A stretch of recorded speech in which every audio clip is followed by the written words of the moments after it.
At Kroger, fresh groceries are our thing, so we check your delivery order for freshness at every step from farm to store and pick and pack every veggie in your free pickup order with care, because we treat your food the way we'd want ours to be treated. We're fresh every day, so shop anyway.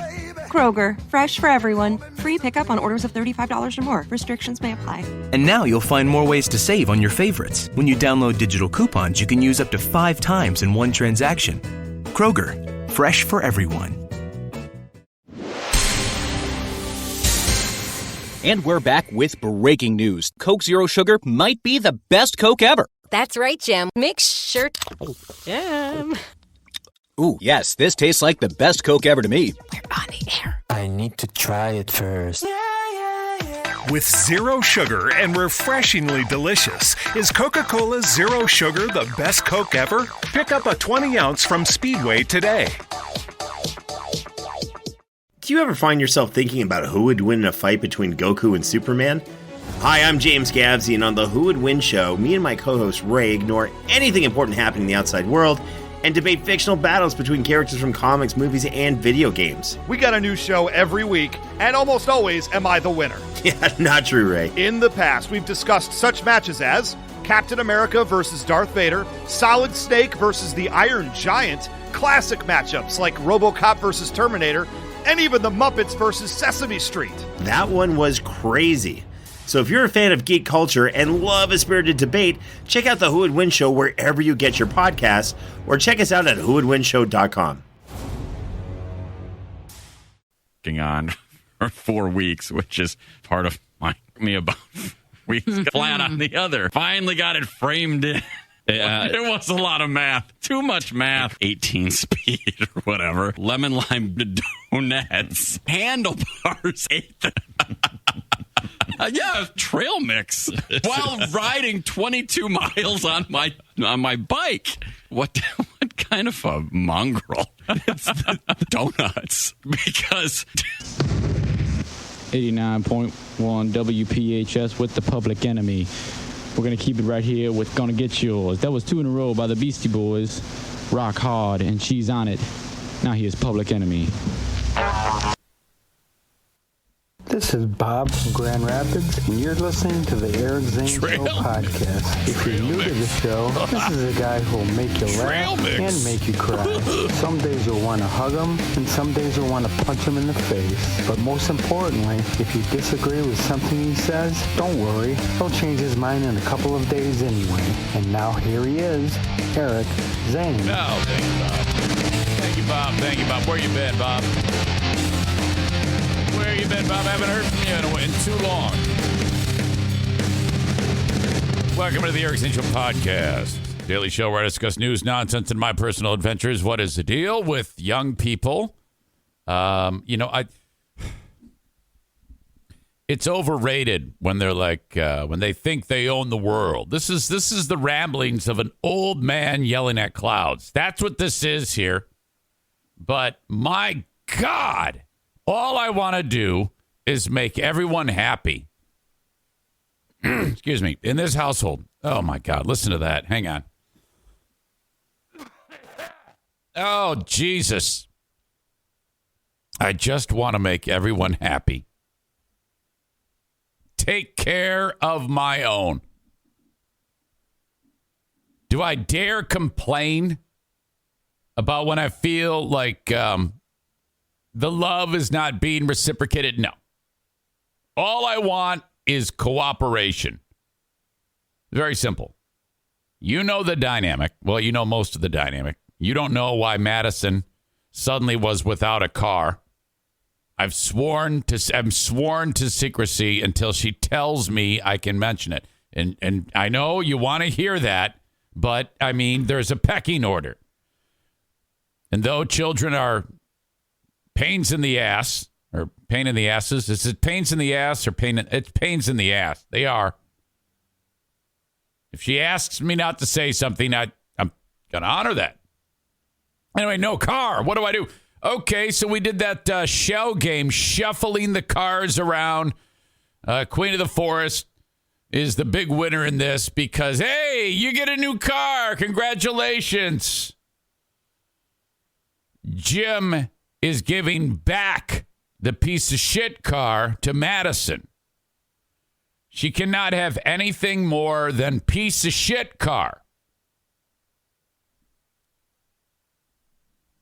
Piece of shit car needs to be upgraded. It needs to be looked over by professionals. Thank God I have people like that at my disposal whom I trust. Irvine's Auto Repair. All I got to do is get the car there. You know, you just drop it off. And then that's it. Now listen to this shit show cooperation that I get. I wake up Sunday late. I sleep in. And now I have to get the piece of shit car to Irvine's, and I have to get Madison, who has Diana's Dodge, the 2016 at Hope College, 25 minutes away. I have to get that back to the house so that it can be, you know, I want to clean it out a little before I give it to Jim. I'm giving you a car. So I need some cooperation. I go, Jim, I don't want the back half of my day with me transporting people everywhere and dropping cars off and stuff. So I will meet you at Irvine's. You drive piece of shit car to Irvine's. You get in my vehicle. I drive you back to either your place or my house for dinner. Your choice. We'll come over for dinner. Okay, great. Actually, I thought it was going to be so early. He ended up coming over for dinner with my grandson, Grayson. But I thought that it was going to be so early that I would drop him off back at his house. So simply meet him at Irvine's. He drops the car off, key in the drop box, get in my truck, go back home, drop him off. See you in a few hours for dinner. We're having crispy chicken sandwiches. Bye, bye, bye. That's it. This is at 9:45 in the morning. I go, Jim, I need to do this. Pause. He's pausing. When you hear the pause, when there is a pause, you know that there's something going on. They're thinking. Okay, all right, sooner rather than later, okay, Dad? I go, yeah. Sounds great, man. I'm all about it. Sooner rather than, you just tell me. I'm standing by. Okay. Now, sooner rather than later, Dad, tells me it's going to happen pretty quick. Hold that part of the story. Let's transition over to the other child, Madison. Shortly thereafter, I hear from her. I need her to get that car back to my house to, like I indicated, to get it ready.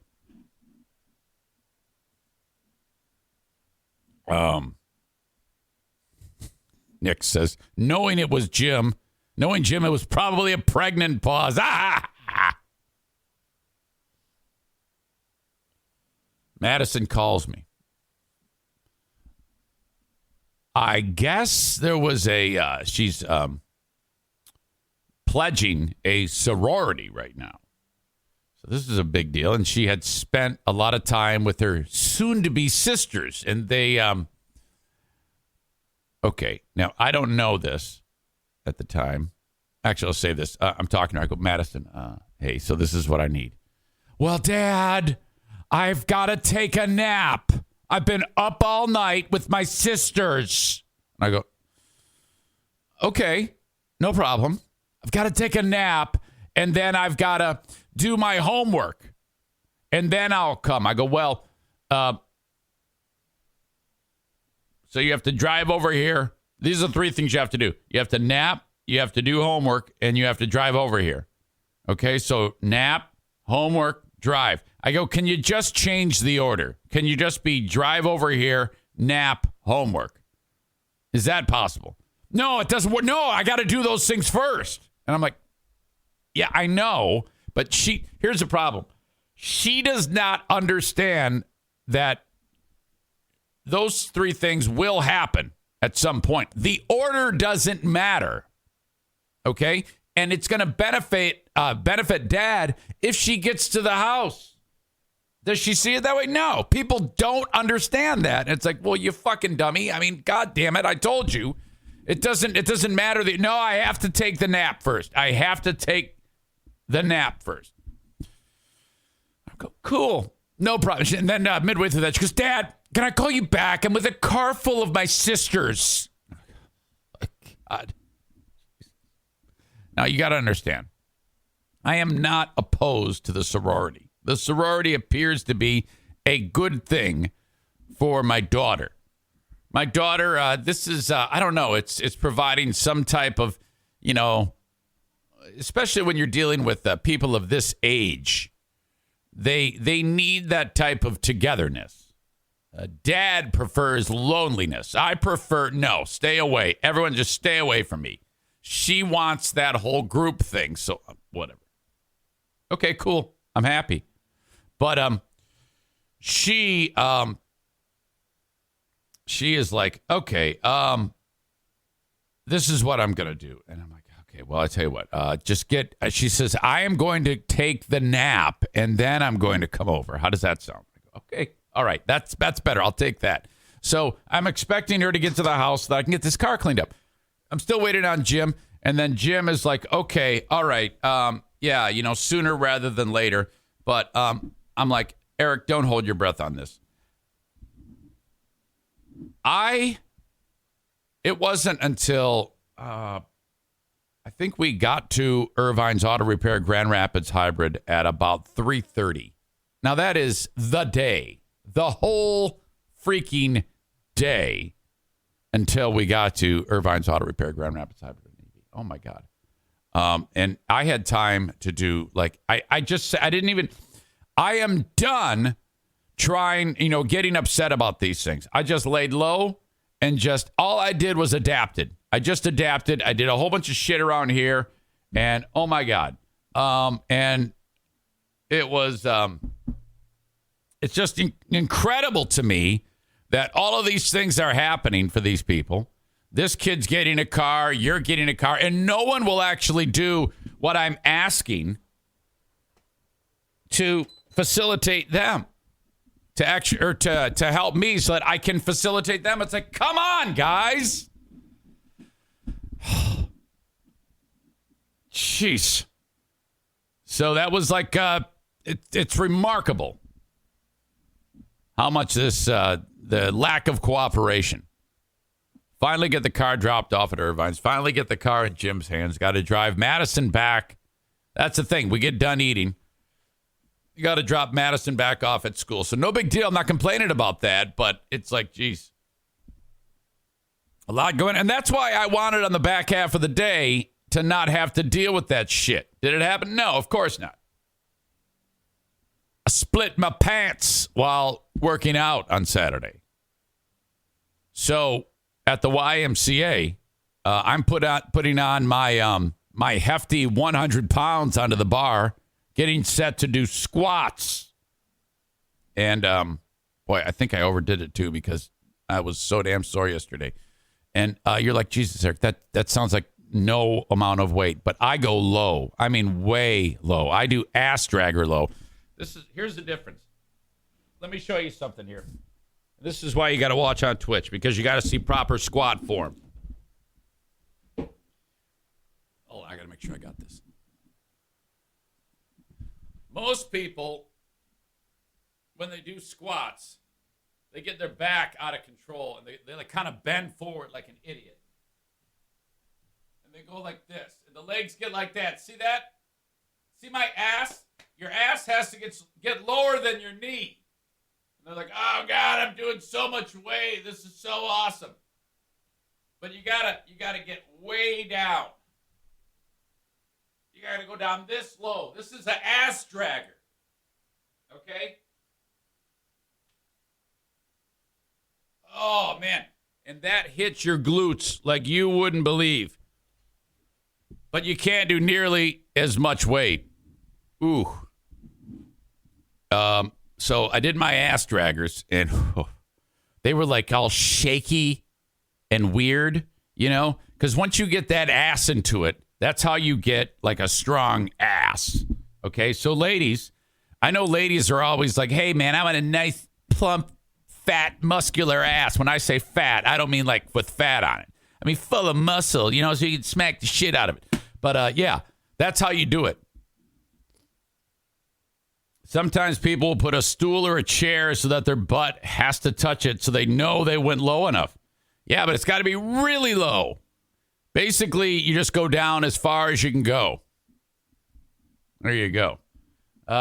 Looks like Nick is at it again. He gave a gift subscription to Kevin C46. That is so sweet. Sarah Rook says, pretty hot and tempting. Well, yeah, you got to have Brad do those, Juicy ass, Kate says. Crank says something to sink both meat hooks into.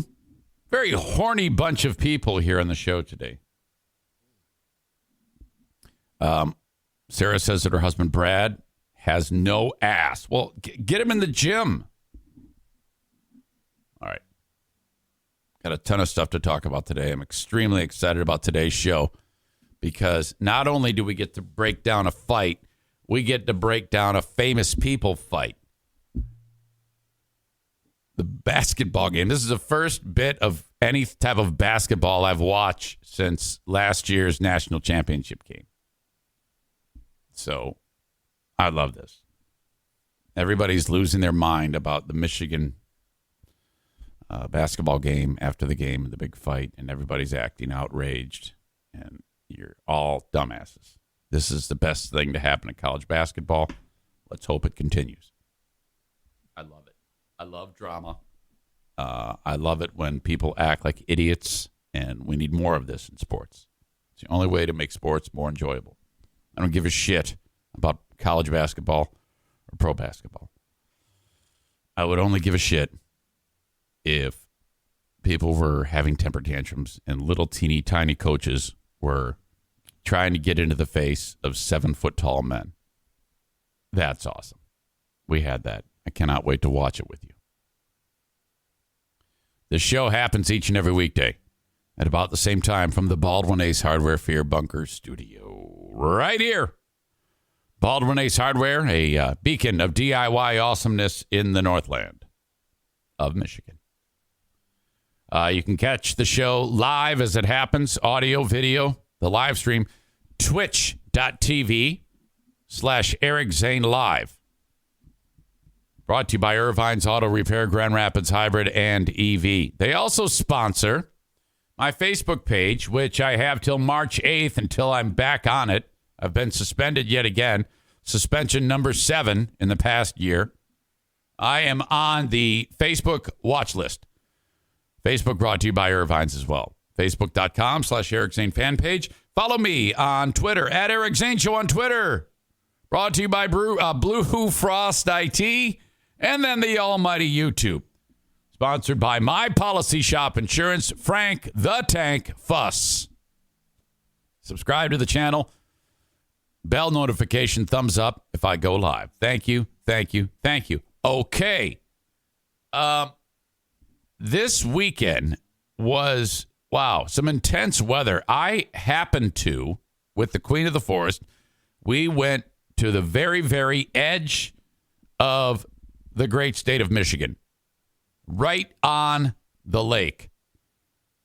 Saugatuck. Well, pretty close. There's a lake called Kalamazoo Lake that leads right into into Lake Michigan. Okay, and it's kind of like the mouth of it, and it was freezing cold, and the wind was hurricane force winds, and I am not even kidding. When I was at where we live, it was windy, but, there's structures everywhere. You don't really notice it as much as, you do, but not as much as when you're, like, at the edge where we were. And Dave and Mary live right on this frickin' lake. And it was like we were on another planet. I could not believe. The wind was so strong, we were struggling to walk. It could knock you over. It was that strong there. And it made... I swear, it was like I mean, I don't even know what the wind chill was, but I mean, obviously, if it goes faster and faster, it's going to feel colder and colder. I think that's how it works. But my God, it was stupid. Holy shit. And this is a real touristy town. This is one of those towns where it's like a quaint little sweet downtown, and everybody goes there and visits in the summertime. And then in the winter, it's ghost town. My God. Jesus. No wonder why at the restaurant it was like $30 for something that's not, for like a hamburger. The wind also this weekend, when I was trying to be able to clean cars to give to family members and not getting any cooperation, I decided to spend a little time and vacuum out the inside of my truck. And I haven't vacuumed the inside of this truck since the weekend that I bought it, which was like 2 years ago. And the amount of dog hair on the inside actually is, it looked like the floor of the vehicle was a different color than the carpet underneath it. I couldn't believe the amount of dog hair. So I'm like, oh my God, Jesus, this has been way too long. This is embarrassing. So I'm vacuuming that, and I have this big freaking tall kitchen bag in there to throw all the trash away that's in the vehicle. And it was so damn windy. I had the door of the vehicle open, and a gust of wind blows in, and it kind of like lifts the bag up a little. It's suspended in air in the car, and then it kind of drifts out of the vehicle, okay? And as soon as it does, the opening of the bag catches a big gust of air, and that thing goes like a parachute. And then, in a blink of an eye, it's gone. I go, what the fuck? And I look up, and it is soaring like a Falcon Heavy rocket. And I'm like, what am I looking at here? It was just like the perfect amount of float and angle where it was like fueled by this ridiculous wind, and it didn't even, I mean, I'm not kidding you. In seconds, it was a mile high. And I actually watched it disappear. It kept going up. It didn't like go over to Schimmel's house and fall. It just kept going up because as it got higher and higher and higher, more and more windows up there. I'm like, this thing is never coming down. It's gonna be like space debris. Holy shit! And then there's this woods right behind my house, and the roar whenever the wind would rip through. I swear to God, I thought for sure that we were gonna have fallen trees. It was absolutely incredible. And I just sat there and watched it. And it didn't take long because, like I said, in just a handful of seconds, I couldn't see the fucking thing anymore. It was incredible. And cold as shit, too. Actually, yesterday wasn't too bad. But I think we're knocking on the door of a spring-type vibe here right around the corner because yesterday was like over 40. Felt pretty damn good. Hope you had a good weekend. Hope everybody's doing well in your world. Welcome to the Eric Zane Show Podcast. All right. Dean says, was there a hamster in the bag? No, my friend, but if there was, that hamster would have gotten a hell of a ride. Oh, my God. I'm surprised we didn't lose power. Then Wings Guy 71 says, haven't seen a bag flying through the air like that since the hamster incident. You guys were all thinking it, not me. Thanks. Thanks for bringing that up.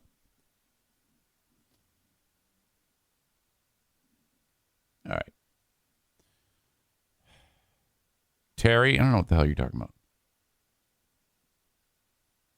Kevin Corbat. Weather was great from my point of view. Charlotte weather is much better than Grand Rapids right now.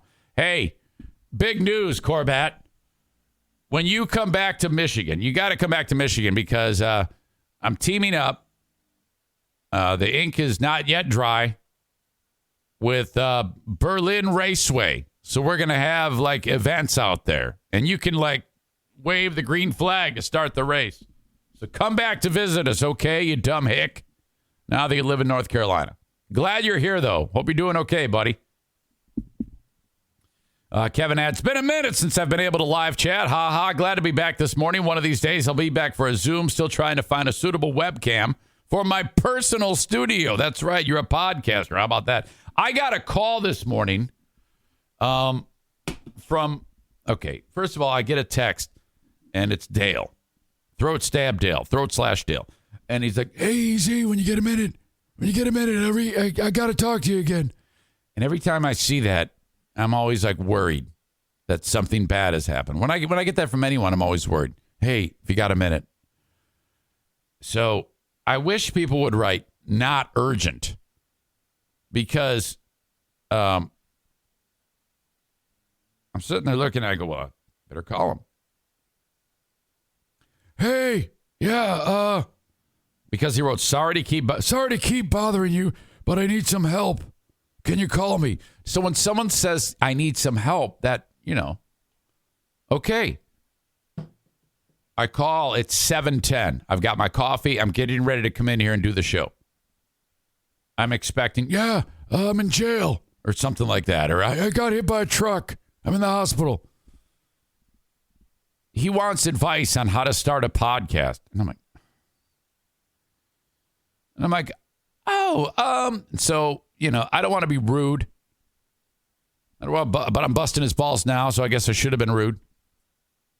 And he's just, the thing about Dale is he's got so many big ideas, and he does a good job of rattling them off. But the problem with the rattling, we've got so much rattle that I don't have a chance to say, hey, let me call you and I can give you a little bit more attention. Let me call you. And then no, it's like, no way. The rattle is going to be so rattled that you will not be able to stop him. He is a force of nature. He's like Godzilla on a freaking rampage. So I'm like just going,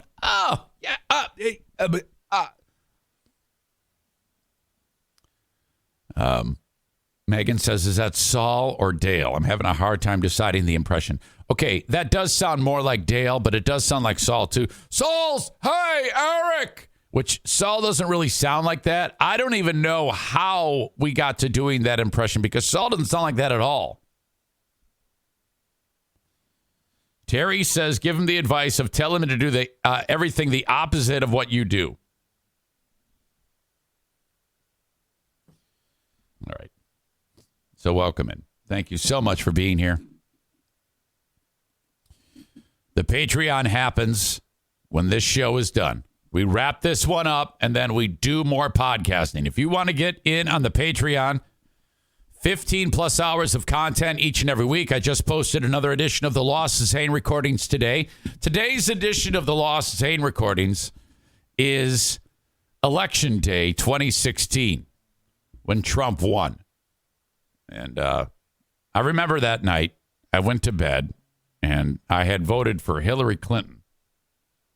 I know some of you are going to be like, oh, my God. Yeah, shut up. Yeah, that's the thing. I voted for Clinton in that election, but then 4 years later, I voted for Trump in the following election.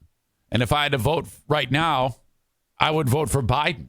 So I am the roamer, okay? And I know all of you are going to just talk shit about me and say something horrible about me. Yeah, I understand. I get one vote, okay?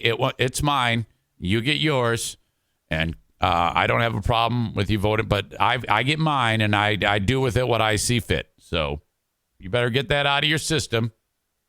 I can only take so much. No, actually, I can take pretty much everything. I don't care. Anyway. So today's Lost Zane recording is this whole election. And if you recall where we live in Michigan, both Clinton and Trump on the election day visited here. This was the epicenter of the election. In fact, Trump campaigned. Well, you can't campaign the day of. He campaigned the night, but they both campaigned the night before in Michigan. Trump went on into the night past midnight at, I forgot the venue. I think it was DeVos Performance Hall or something like that. And Ted Nugent came out, and he's like, screaming guitar. And it was just an outrageous scene. Holy fuck. And then, the rest is history. Well, anyway, that's on the Lost Zane recordings today. Patreon.com/Eric Zane. Check it out. And, go into it with, all right, Zane, you're on double secret probation. I'm going to let you try this 1 month. You've been working at this for 3 years and almost 2 months. I'm going to try it. And you're on a short leash, you little fucker. I'm going to give you $5. I'm not going to give you 10. I'm going to give you 5 for 1 month. Okay? And if I like it, I'll either let it ride or I'll convert it to a yearly and save 10%. If it sucks, you're canceled. That's all. You might stumble onto something that you love. Okay? It's behind a sweet little thing called a paywall. Patreon.com, Patreon, patreon.com/Eric Zane. Thank you. I need a drink. Hang on.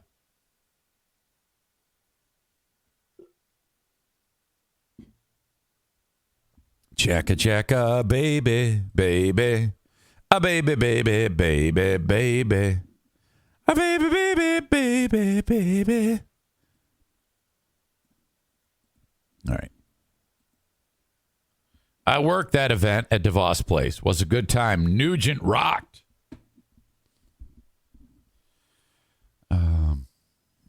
Terry says Epstein didn't kill himself. Oh, we all know that. There's a story that I have either... Hey, Paul. That's my brother. Look at that. My brother Paul is here. Parwog 262 is here. Oh, my God. That's so... I cannot get over the fact that you're here. Do you realize you're technically... much more technically advanced than your brother Michael? My brother Michael? Our brother Michael? He'd be like, what? You watch him on a computer? What's a computer? All right. Playfully refers to me as idiot. Hi, idiot. And Nick just gifted you a subscription. That is so sweet. Nick is in Portland, Maine, Paul. He's a little peanut. All right. Paul is the I don't even think this audience is aware of this story, but my second oldest brother Paul is he's 10 years older than me. He was born June 10th, 1960. I was born July 7th, 1970. My mother, God rest her soul, had 2 beautiful boys. Michael, born, I believe, in 1958, and Paul, a couple of boomers.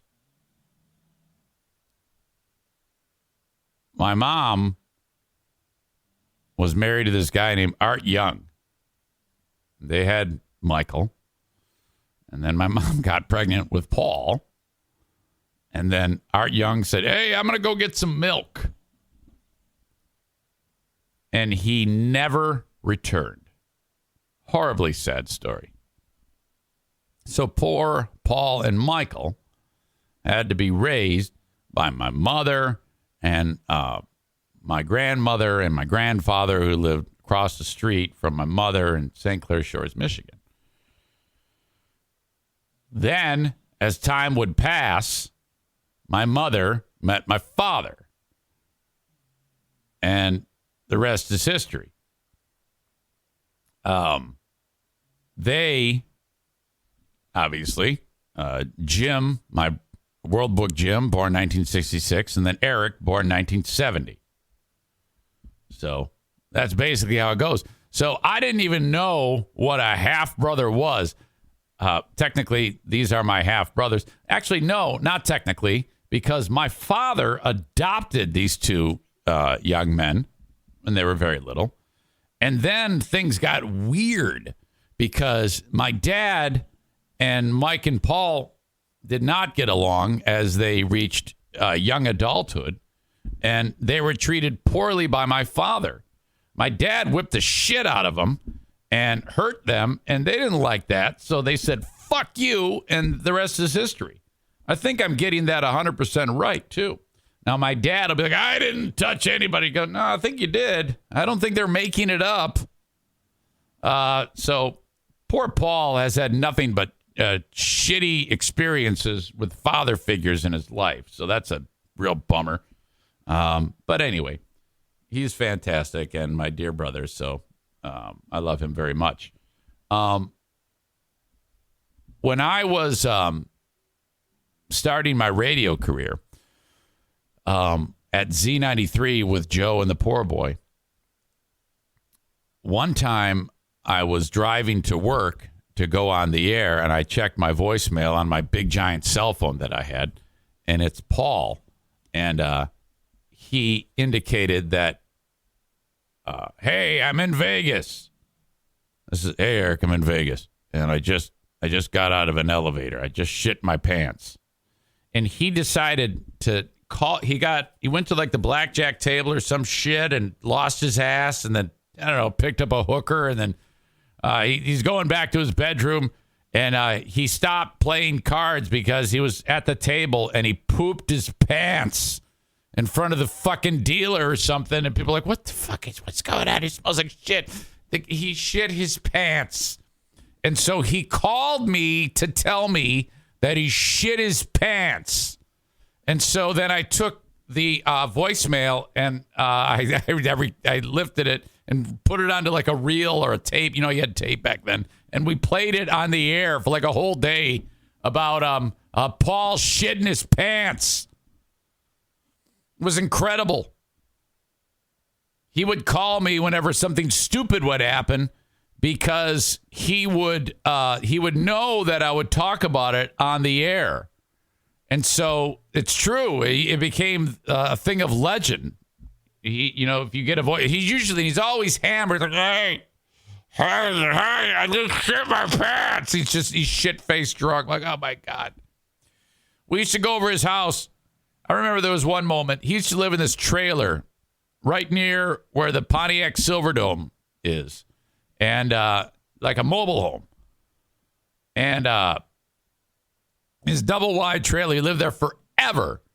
And I remember one time it was for a bachelor party. It might have been his bachelor party because he was married for a period of time.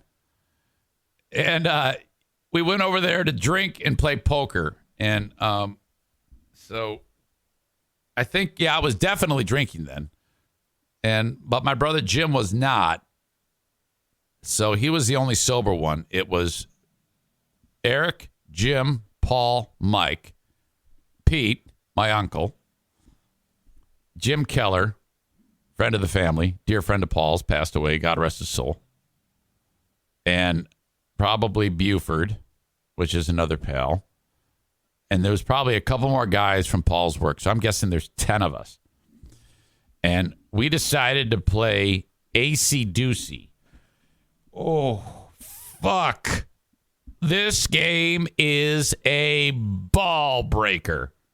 I've talked about this before. This will make you desperately poor and in a bad state of affairs. The question, are Push-Up Paul and Charity Scam Mike brothers? No. Push-Up Paul is my mother's son and the adopted son of my dad, so my brother. And Charity Scam Mike is the brother-in-law of my stepsister, Elizabeth. Again, family bush, not a family tree. So we all put in like whatever the amount is for the pot. And then, okay, somebody's, they also call this game in between. Okay, you got a 2 and a king, so you got to be in between there. So you bet, okay, if there's $50 in there and you say pot, if the card is an ace, that's outside. That's not in between 2 and king. Then you got to pay the pot. Or you can bet $5. And if you lose, you got to put $5 in. But if you win, you take $5 out. But if you say, let's say there's $100 in there, and you say pot, if it's 2 and ace, which is, let's say you put an ace down, and then they're going to say high or low. Okay, I'm going to say that's a high ace. And then the next card is a 2. That's the best odds you can get. So then you've got $100 in there, and you say pot. And then the next card they flip is an ace or a 2. Not only do you owe the pot, you double it. So the pot goes from $100 to $300 that quickly. And fucking A. Oh, we were losing so bad that we decided to make a rule that you can only bet a maximum of 50 because the game was going to end. So then we're chanting 50, 50, 50. Oh my God, that place was rocking. And then my Uncle Pete lost, he's still alive today. I think he's like 104 years old. He lost so bad, he went outside to like have a smoke or something like that. And we look out there and his big gnarly dick is hanging out of his pants and he's pissing in the middle of the street. His piss rolling down the street. Like, what the fuck are you doing? He's pissing. Crank says, what's the name of the game again? It's two names. We call it Acey Deucy, but it's known as In Between. Oh, shit. It was one of the last times I got drunk, I think. I forgot what year he got married. I think it was Paul's bachelor party. I don't know. It had to have been because you got married after me, I think. I don't know. Well, anyway. Ladies, he's single. Yeah, that's right. You can take home this gorgeous hunk of man. You know what he did, too? He was so pissed off at my dad. This is a true story. My mother's maiden name is Rising. Okay? And Paul, he was pissed at my dad. And when he became of age, to break one off at him, he didn't want his last name to be the same last name as my father. So he went and legally changed his name to my mother's maiden name. So we don't share a last name. He's a Rising, which is just fantastic. I'm like, yes! Holy shit. All right. That's enough trip down memory lane. All right. The Mario Flores Lakeshore team of Van Dyke Mortgage. If you need a mortgage, call Mario. Even if you want to buy a mobile home. 231-332-6505. NMLS number 3035. From wherever in the U.S. Exceptions are South Carolina, Maine, Alaska, and Hawaii. Call them up and say, hey, Eric Zane sent me. I would love to know more about a mortgage. Our team, I mentioned Irvine's Auto Repair, Grand Rapids Hybrid. They have the piece of shit car at their place right now. It's actually a pretty damn good car. A Honda Accord with 150,000 miles on it will run forever. You got a lot of life on that thing, but I need them to bring it back because Jim was using it, so God knows what the hell's wrong with it. I took it over to Irvine's Auto Repair, Grand Rapids Hybrid and EV along 44th Street on the west side of the state of Michigan to have them go over it. And I'm going to be like, yeah, I know we need this and that, but tell me what's going on. I need to have this car in sound running order for my daughter, Madison. This will be a perfect car for her. 616-532-6600. Thank you to Irvine's. Horizon Hydroponics. Horizen, hydroponics.com. If you're growing indoors, buy from them online. Use the coupon code Zane Show at checkout to save 10%. Shipped anywhere in the U.S. for free with an order of $150 or more. Or if you're local to West Michigan, Kalamazoo, or Lansing, buy it online and go pick it up. There you go. Paul says, I'm such a dick. You're not a dick. What are you talking about? Come on now. Enough of that. I won't have any name calling around here. Okay. Well, glad you're here, Paul. You got the day off. He works for the community in Farmington Hills. Great place to live on the east side of the state. Very nice. Okay, let's get into the college basketball fight that happened. This was terrific. Everybody's losing their mind, acting like it's the end of the world. It's not. Talk about this basketball coach, Juwan Howard, who played at Michigan and had a pretty good professional career. Gigantic man. I think he's 6'11", maybe 7 feet tall. He's a bit of he gets a little rowdy sometimes, a little bit, about 50 years old. Might get a little bit fly off the handle. But this to me is great. I think it's, whenever it happens, I always love it. It's drama, and I love drama. So the team in the white, Wisconsin Badgers, just beat the shit out of Michigan, as you can see, 77-63. As the game was winding down with like 15 seconds to go, Michigan started pressing their defense. If you don't know, they're like trying to steal the ball, and there's no way they're going to win. And it's just whatever. Well, then the coach of Wisconsin, when they're trying to inbound the ball and Michigan really playing aggressive defense, calls a timeout. And he's like, well, I just want to reset. It's kind of crazy out there. I'm just going to reset. And then he calls that timeout. And then they finally do inbound the ball. And then Michigan fouls the guy, fouls one of their players, which, again, prolongs the game. Wisconsin's up by 14 points. So finally, the clock winds down. The announcers here point out that, hey, it looks like Howard is upset about this. He's not coming out to shake hands. Oh, there he goes. He gets in behind the line. He's going to now go shake hands with Coach Gard of Wisconsin. And that's where all hell breaks loose. So, pick it up here. 77-63. And Juwan Howard not going over immediately to shake hands. Now he's going to get in the line. Interesting finish here. 77. Oh, see, and they're going at it. Oh, yeah. Howard and Gard are not happy right now as the two of them continue to have words. We told you. Okay, this is Gard. Gard's getting moved out of the way. Howard's still screaming at him. This is another assistant here. Something happens and this guy becomes a target of Howard. Okay? Juwan Howard was not happy about that timeout. There it is. Juwan Howard just threw a right hand. And now we got a scrum. We have a scrum in Madison. Yes. Players are Yes. pushing and shoving. This is an ugly scene.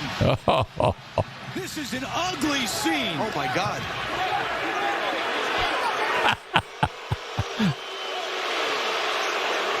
Cop. Separated, and there's no doubt it all stems from the timeout by Greg Gard. Now, that's not an excuse for this, but that is what angered Juwan Howard, and it spilled over into this. And you saw Howard and Greg Gard nose to nose. I knew he was. I wouldn't be happy either, but there's no excuse for this. Absolutely not. Zero excuse. Zero. This cannot happen. Okay, let me back this up here. 7-63. Because a lot of what I'm going to play for you is Howard is like, oh, yeah, well, I was defending myself. And Juwan handshake, handshake. Handshake, no big deal. to shake hands. Now he's going to get in the line. Interesting finish. Okay, now he's saying something, pulling his mask away. Because I'm going to play you the post-game conversation or press conference, and Howard, yeah, he put his hand on me. He grabbed me or something. 70.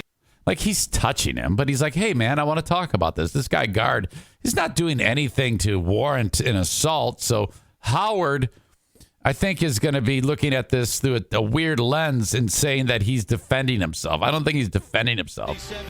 Okay, so nothing really physical has happened. Okay, they're talking, but you can tell Howard's pissed. And now Howard's laying his hands on the guy's chest. And then here he's grabbing the guy, the little shit. He's grabbing him. Little shit, he's bigger than me. Oh, shit. I'm fucking this up already. Sorry. Okay. Sorry, I suck.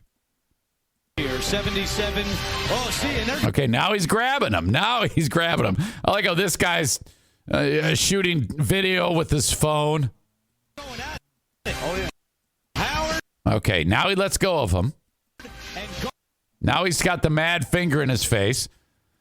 In my opinion, Howard's the aggressor in all of this. Happy right now as the two of them continue to have words. We told you Juwan Howard was not And then this. I don't know what this guy is saying who gets smacked. Here comes the punch. There it is. Oh! This guy over here is having a good time. He loves it. He's like, yes. Okay. Juwan Howard just threw a right hand. And now we got a scrum. I think that one of these guys in the middle starts throwing hands. I think there's a couple dudes that start throwing punches. Somebody goes down. This guy gets punched. This is an ugly scene. This is an ugly scene. Oh, my God. All right, so that's that. I don't know. In hockey, you get 5 minutes. You get to take a break when something like this happens. In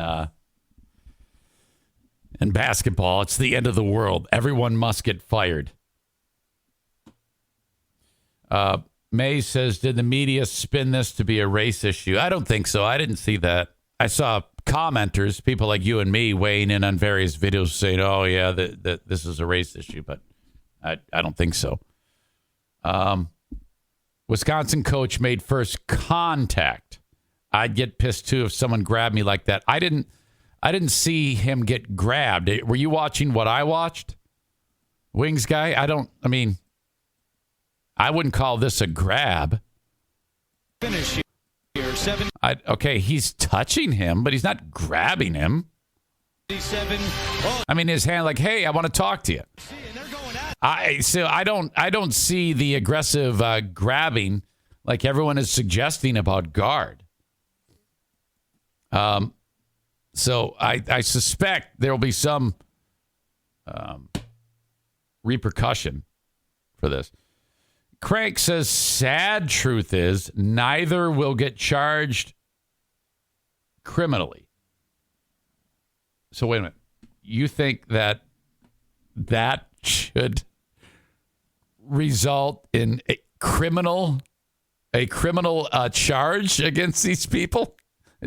Are you really suggesting that, Jason, or are you kidding? Because if you're not, I'm going to rip you a new one.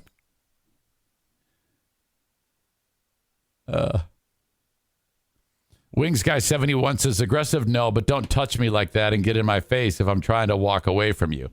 Well, come on now. He said, hey, no, wait a minute now. Let's have a conversation. What's wrong with that? I think Howard is 100% wrong, and Guard did nothing wrong. I don't think Guard did anything wrong. But do I think Howard should get in any trouble? No. I think that Howard should be given a raise for this. It was incredible. It was my favorite moment of the weekend.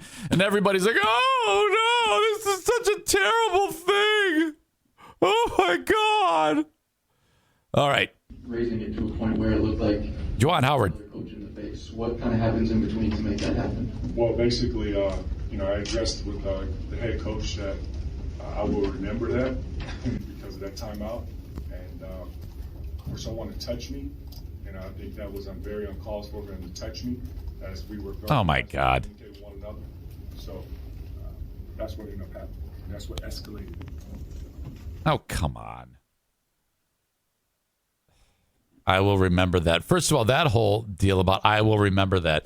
Well, you're the one that was fucking pressing on defense when you're down 14 points. Not expand on it.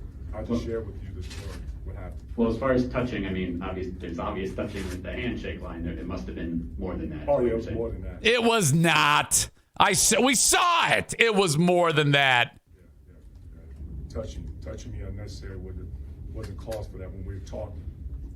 And at that point, I thought that. Yeah, Guard did nothing aggressive. I'm not buying this shit from Juwan Howard. I call bullshit. It was, time to protect myself.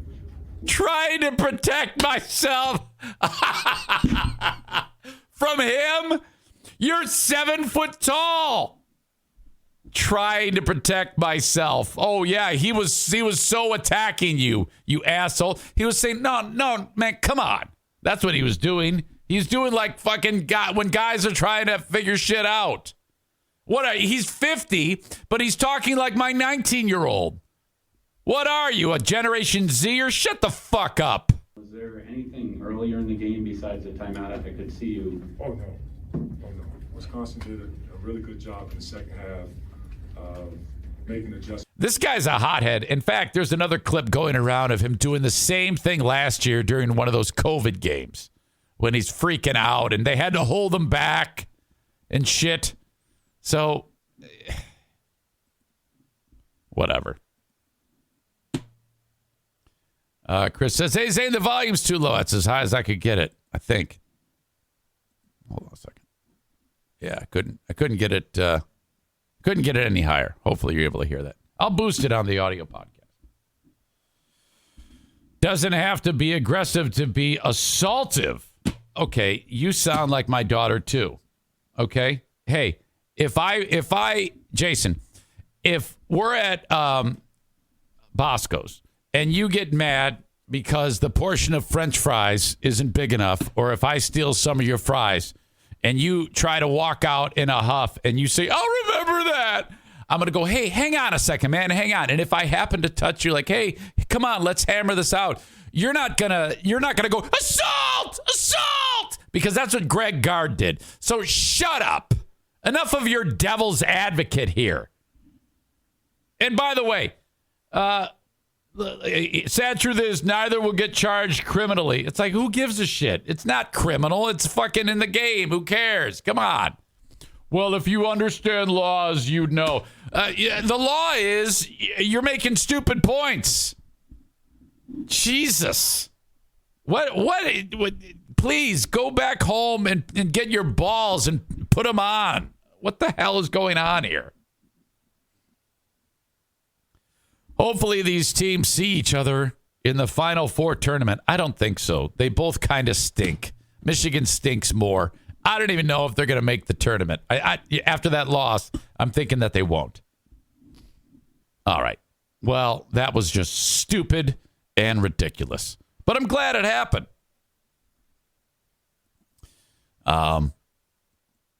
The Huge Show is he's making a big deal about it. I wonder if he'll be available to talk.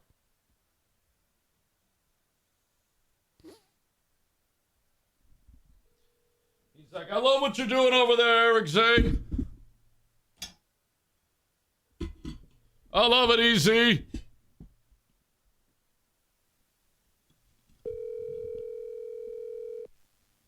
Billy, come on. He's not going to pick up. He's going to leave me hanging. Damn it. He tweeted out, you need to stop defending Juwan Howard. He's talking to audience members of his who are defending him. Stop defending Juwan Howard. So, everybody's acting like this is a huge, huge deal.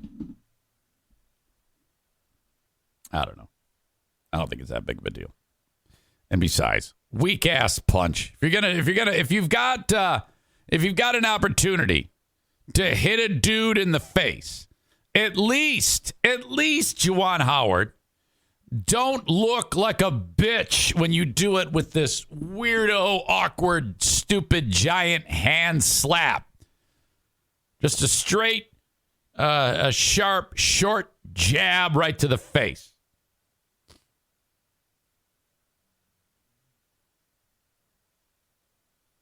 Arc Flash says, someone mentioned Huge being involved in a giant fight in Chicago. Do you know that story? I do.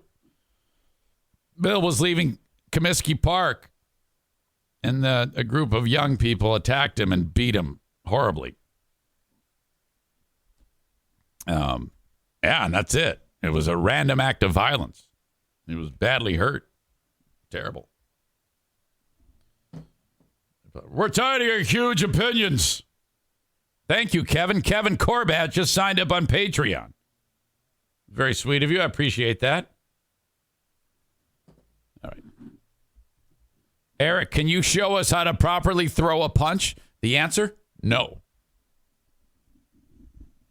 Calling all partners. Losing weight is better together with Nutrisystem's Partner Plan. In fact, people who diet together lose 20% more weight than dieting on their own. Get new premium meals with up to 30 grams of protein. They're big and filling and taste delicious. Plus, try our new restaurant faves that taste like your favorite restaurant, portioned with half the calories. Don't wait. You could win big cash during Nutrisystem's Better Together Partner Plan 100K giveaway. And maybe win the grand prize of $25,000. Just go to Nutrisystem.com/thin right now and get 50% off plus an extra $50 off your first month. You heard me right. Go to Nutrisystem.com/thin right now and get 50% off plus an extra $50 off. Don't wait. This Partner Plan offer will not last long. Just go to Nutrisystem.com/thin right now and get 50% off plus an extra $50 off. Go to Nutrisystem.com/thin. See website for details on our 2-month subscription offer. No purchase necessary. Open only to U.S. residents over 21. Void where prohibited. Runs December 25 through April 4th, 2022. For official rules, visit Nutrisystem.com. Sponsored by Nutrisystem, Inc.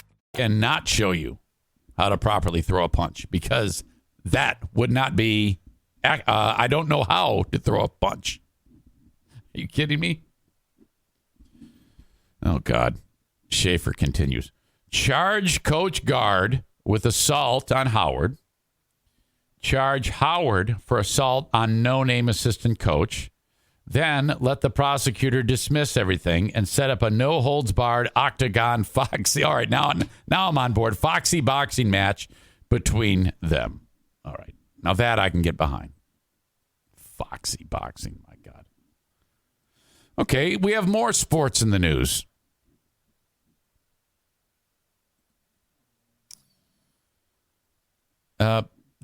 Five people at a Midland, Texas Christian school are in deep trouble. Hang on a second here. I went to open up the article, and it's not available because I'm on a PC. I'm going to have to pull it up on my phone, so my apologies. Isn't that weird? Yeah, you can look at it on your phone, but you can't look at it on your PC. Stupid. Midland, Texas, we have 5 teachers. This is incredible. The amount of cover-up here is ridiculous. 5 officials at a private Christian academy in Texas are facing felony charges over accusations that they failed to notify authorities after a 9th grader reported being sexually assaulted by an older student during a hazing incident on, quote, freshman initiation day.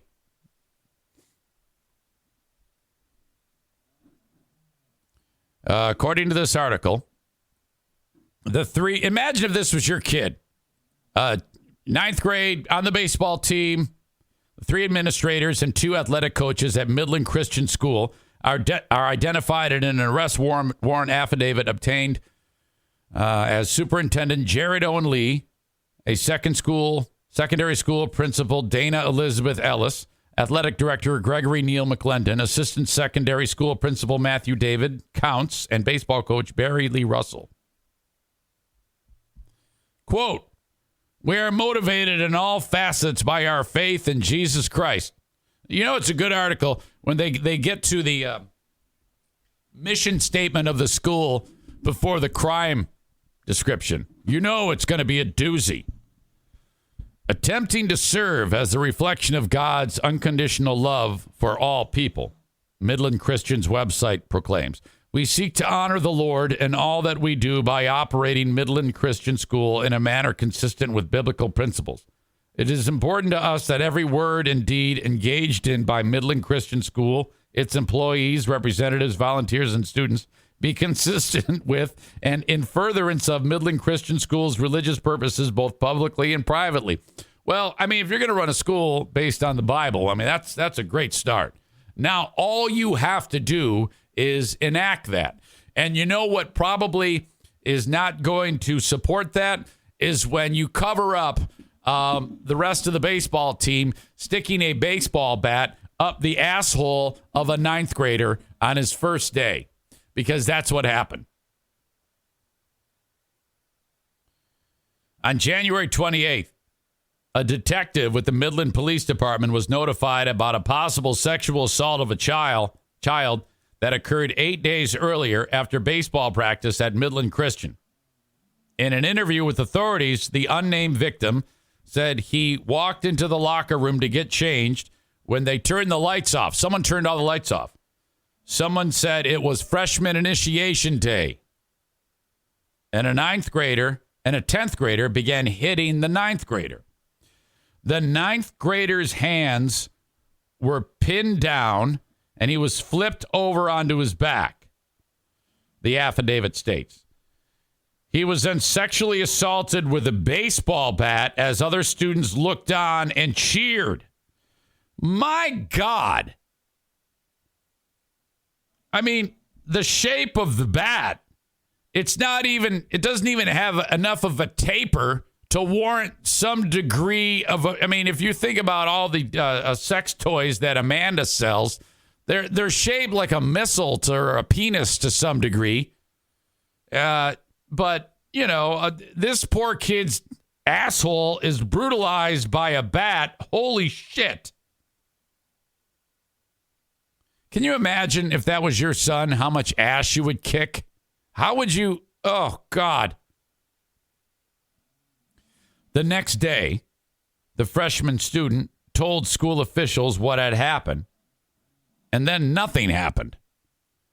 The two of them see each other every day as they are on the same baseball team, the affidavit goes on. On February 11th, 10 days ago, police investigators showed up at the school and spoke with one of those five, Ellis, the principal of the secondary school. She said she was aware of the incident. Oh, big mistake. You got to lie till you die, miss. And that it had been documented. However, Ellis said that Lee, the school superintendent, was the only one with access to the files. Yeah, I don't even have them. Yeah, it's been documented. Thank you, officer, but we've got this under control. He's got it. When Ellis told Lee about the horrific incident, Lee ordered McClendon and Counts to, quote, conduct an investigation into the incident instead of notifying law enforcement or another state agency. This is the old Penn State deal. You remember that? When all that shit went down, they're like, don't tell the cops.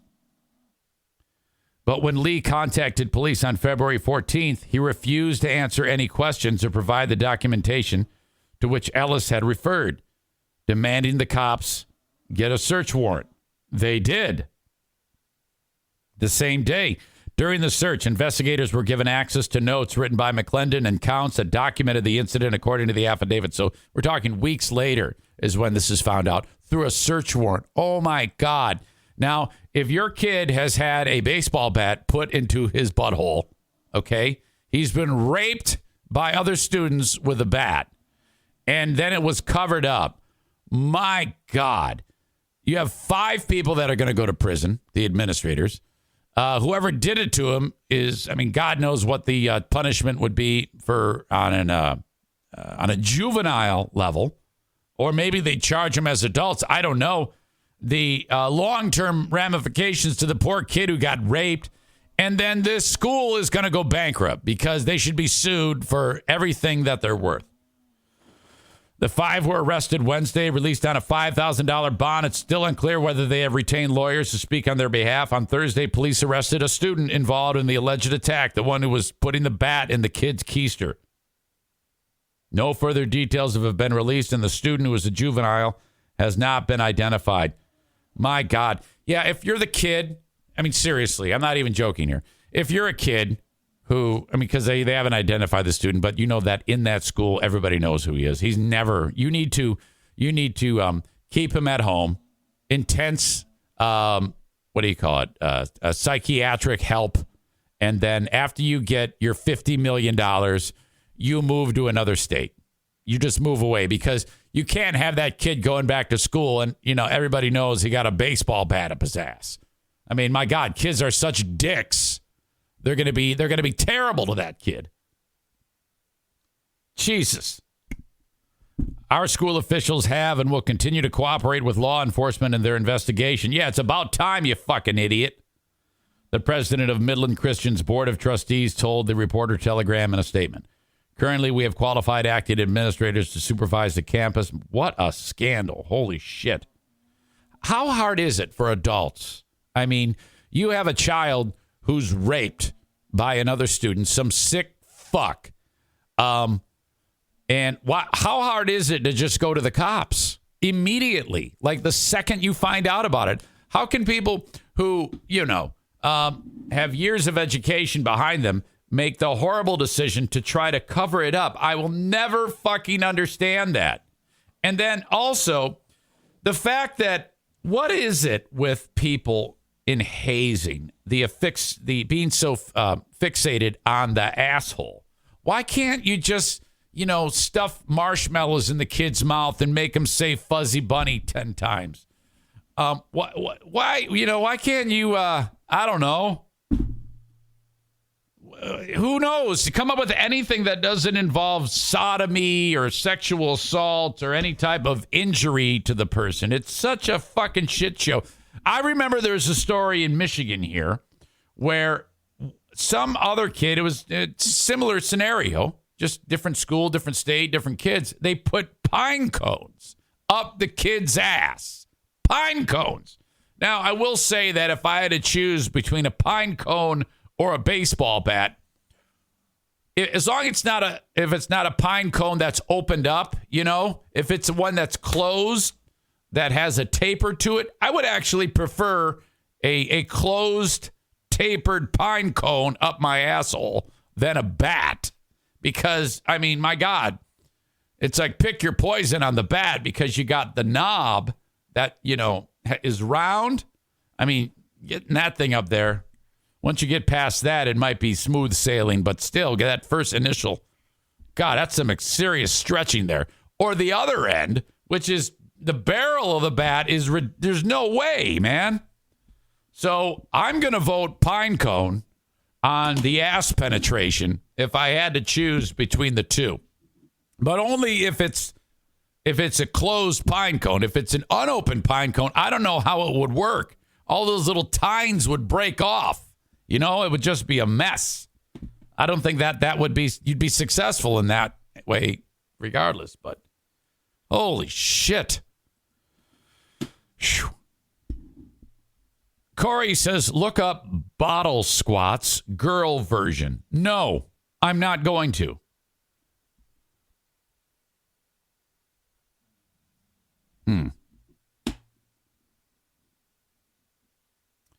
Let's see here.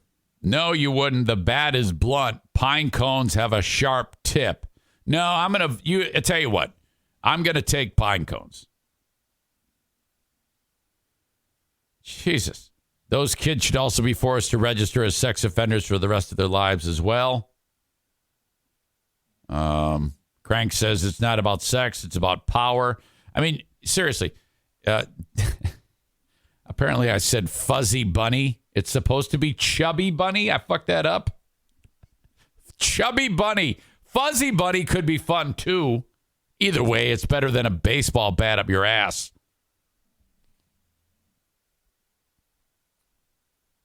Amanda says, well, if it's anything like what happened to me in school, they end up making it like it was his fault. Oh, no. Oh, my God.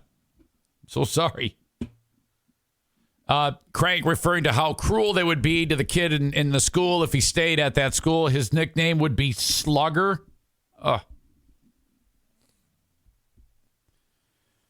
Man. Nick says this is how you make school shooters. No, it's true. We will never, ever escape bullying.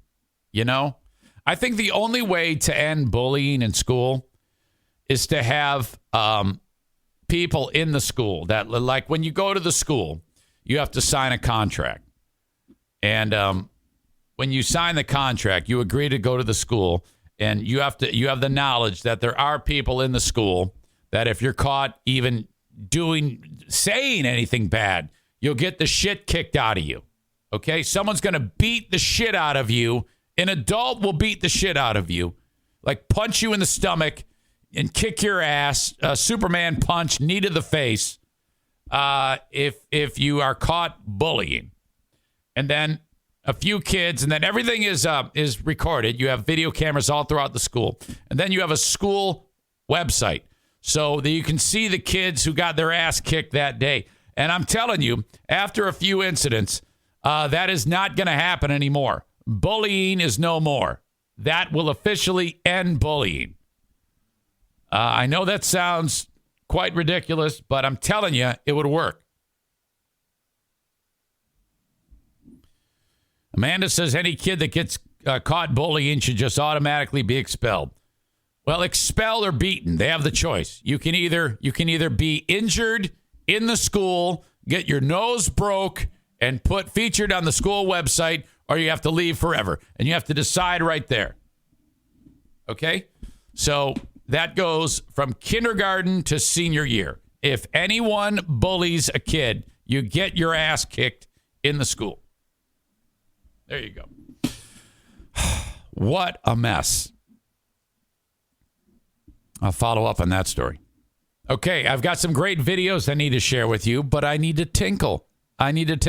Before I do that, though, I am going to remind you that you can become a sponsor of the Eric Zane Show podcast just by sending along an email to me. Eric@ericzaneshow.com. I want to hear from you. Tag Accounting, 616-301-9516. Have your tax return done by Certified Public Accountant Troy Ginzer. This is going to cost you about $100, $125. I guess it depends on the size of your return, how complex it is, but pretty much a standard thing will cost you about that much.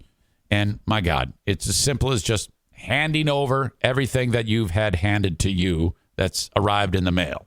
You know, all of your documents. Okay, you can upload it from anywhere in the U.S. via his online portal, 616-301-9516. Call him up. Talk to Barbara or PJ. Say, hey, I listen to the Eric Zane Show podcast. I want Troy from Tag Accounting to do my taxes for me. Forget the TurboTax shit. Forget going to H&R Block. Forget doing it yourself. Come on. Support the show by supporting the sponsors. As always, 616-301-9516. We have a get-together coming up at Bosco's Pub, March 14th. That is a Monday at 6 p.m. Bosco's Pub is in Hudsonville, Michigan. And I'm looking forward to seeing you at that event. 6 p.m. Bosco's Pub, March 14th. You can head to Bosco's at 11:30 to close Wednesday through Saturday. Monday and Tuesday, they open at 4 p.m. We're talking about Frank Fuss, My Policy Shop Insurance. Okay. If you get your insurance from the marketplace, Obamacare, there are some great practices to make this as pain-free as possible. Let's say you're suddenly in a spot where you've lost your workplace insurance, or you're starting your own business, self-employed or whatever. Even if you've already done this through the marketplace and you think you've done it correctly, it is well worth your time to get a checkup from Frank Fuss. Now, we're past the open enrollment period, but if you're just signing up for the first time right now, you can enroll. You need insurance. You're going to have to. Avoid the mistakes that I made when I first signed up for insurance on the marketplace by reaching out to Frank Fuss, 616-914-4070. Okay? And say, Eric Zane sent me. I'd love to have you help me about insurance on the marketplace. 616-914-4070. Call or text Frank Fuss. Thank you. Okay. I'm going to take an intermission real quick, and it's time for Tinkle. I'll be right back. Don't go anywhere. Excuse me. Bully Island next to Pedo Island. I like that. Hang on. Now, I wasn't a bully, but because a bully, I was just a smartass. And I knew that I would get my ass kicked. But I found great joy in the moment when I wasn't getting my ass kicked, actually being the smartass. I remember when Ann Baker beat my ass. Oh, God. I don't know. I used to say, "Hey, you look like a boy. Grab your dick" or something. She got pissed off, and oh man, she put me up against a locker and just short jab right to the face. Oh shit! Never gonna be able to live this down. Chick just kicked my ass. Want to share a video with you for you folks that are not on the Twitch live stream. I will include this in the show notes. By the way, that's 3 of the 5 school people at that story I was telling you about that have been arrested. My God. Okay, you're going to love this. Holy shit, is this spectacular. I forgot who sent it along to me. But what you have here is these guys are in their ice shanty. And that's a hell of an ice shanty. Look at that thing. I think it might have been Schaefer or Jason Mays sent this to me. The guy standing up there, he's like, all right, I'll be back. And the other dude is just, he's snug as a bug in a rug. And he's got his ice fishing hole, and he's going to make some final changes before he starts doing what he's going to do. And then this happens.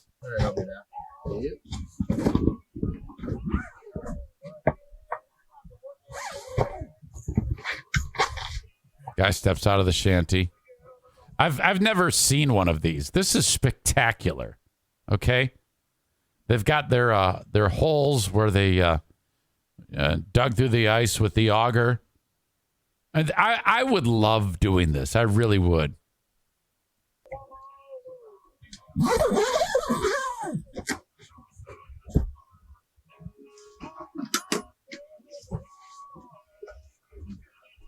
Guys just enjoying getting his shit together, sitting in his chair. The other guy steps out. They get the shanty to where it needs to be by towing it out with a snowmobile. He's listening to the radio or whatever. I can hear Leonard Skinner, "Give Me Back My Bullets" playing.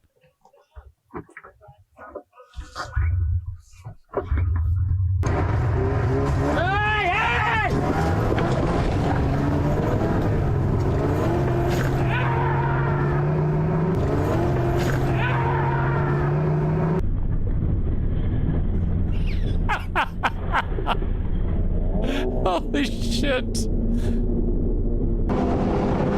Look at this. Look at this.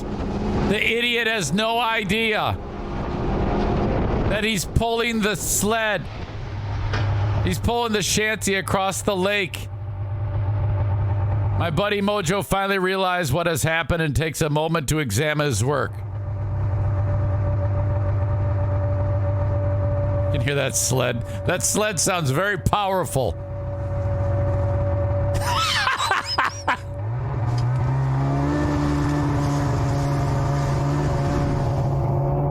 Makes the big turn.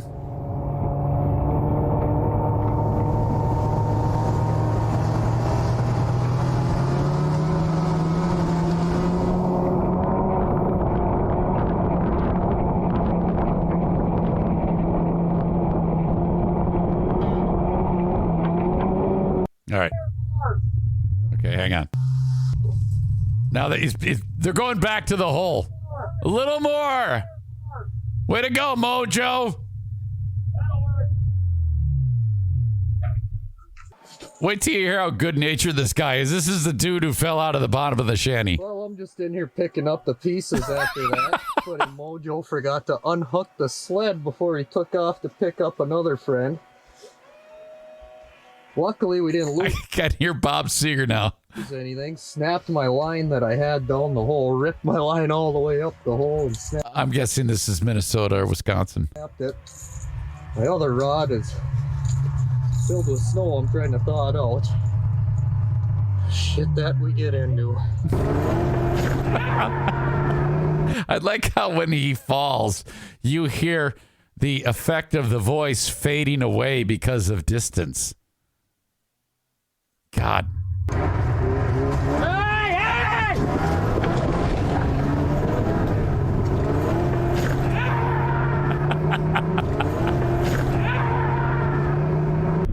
Oh, shit. Fuck me. Holy fuck.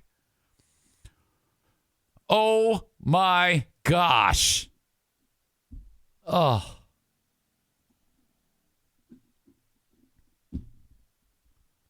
Oh, sorry. Can't hear you over the 900 cc's. Crank says, okay, easy. We will set up an ice fishing outing if you really want to try a catch and release to keep your conscience clear. Yeah, I don't know. I can't. I just want to get in a shanty and sit there, I guess. I don't know. Yeah, I can't. I'm already getting chicken. I don't like the idea of catching the fish. I'm afraid that it hurts them. Yeah, and Sarah brings up a good point. The last time when I hurt myself. My God. That was the worst. It was so in there. Jesus. I better just leave it alone, Jason. Don't even bother. No, I'm just going to say that I shouldn't have said that. I shouldn't even have spoke of it. It'll be like, oh, great, I caught a fish. And then that night, I'll be laying in bed and I'll start to weep or something like that. Look, I'm all about eating the food, but I can't actually be the one that ends the life. Can't do it. All right. Another video I want to show you. This is, it's quick. It's from a hockey game. It is, the ref is calling a penalty here. And, after he calls the penalty, sure what they number 2 miss for holding. Hold on. After the ref calls the penalty, this guy starts chirping at him, and so you hear the ref respond. Sure what they on the hot mic. 2 miss for holding. They got peak for holding there. Shut the. Whoa. Hot mic. Shut the feet. Sure what they number 2 miss for holding. They got peak for holding there. Shut the. Yes. Oh my gosh. Seeing that in person is the best at the rink. In case there's anything going on, I've seen Timmy Mayer. Shut the fuck up! Shut your fucking mouth and get in there! Jesse says, Zane could not fish with me when I was fishing in the Keys. Don't know how many fish we killed pulling hooks out. The bright side is the seagulls get a meal. All right. By the way, hockey's better than basketball. Hockey's better than everything. You know, at the end of the day, there's two sports that they fight. In basketball, when they fight, my God, it's the end of the world. No one really lands a punch. Shit. Hockey, it's like every night there's something like that. And it's cool. And they know how to fight. It's so much, it's a superior game in that regard. Jesus. I understand. I saw this yesterday when I was watching, or on Saturday night when I was at the Griffins game. There was an incredible save by Calvin Pickard. In fact, I should probably pull this up. For holding her. Shut the. Whoa. Hot mic. YouTube. Sure what they. Number 2 miss for holding. They got peak for holding her. Shut the. Whoa. Grand Rapids Griffins. Sure what they. Number 2 miss for holding. They got peak for holding her. Shut the. And then there was a spectacular save that was made in this game. Number 2 miss for holding. Two of them, actually. Peak for holding. And I see a message from Patriot Nick, and he says, "What an incredible save!" And I'm like, "What? Are you here again? Did something happen? Did you? Oops, sorry about that. Are you back? Are you back with us?" And he's like, no. I holy shit. I have a subscription to AHL.com or something like that. So I want to check this out, see if they show it. It was just incredible. Hang on, you can tell I'm circling the drain here. All right, here we go.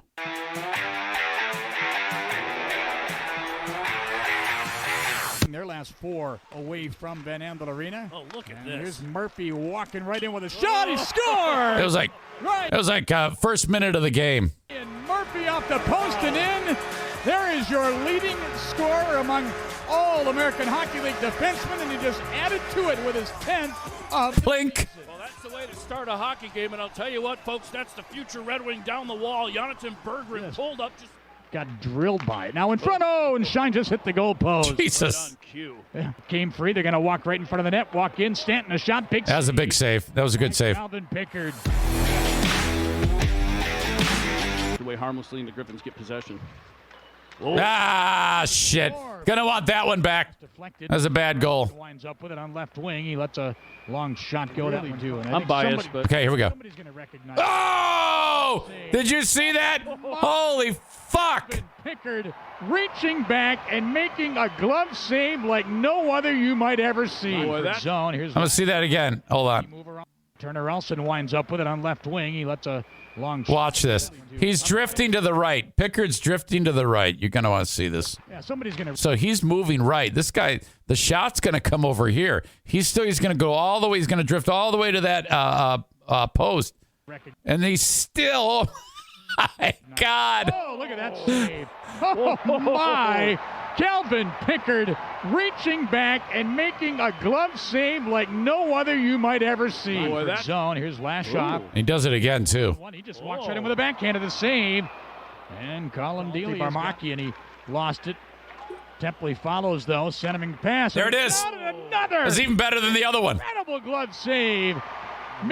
Oh, my God. Did you see that? So Templey's going to center it. Follows, though. Look at, there it is. He just made the save. Fuck! That is spectacular. No other you might. He just walks right in with a backhand of the save. And Colin Dealey Barmaki, and he lost it. Templey follows, though. Centering pass and a shot. So fast. Incredible glove save. Come the Griffins back in. Spezia, sharp angle. Pickard almost scored a goal, too, the goalie. There was a moment in that game where Rockford pulled their goalie with 5 minutes to go. And he got the puck in his own. He tried to fling it all the way down the ice.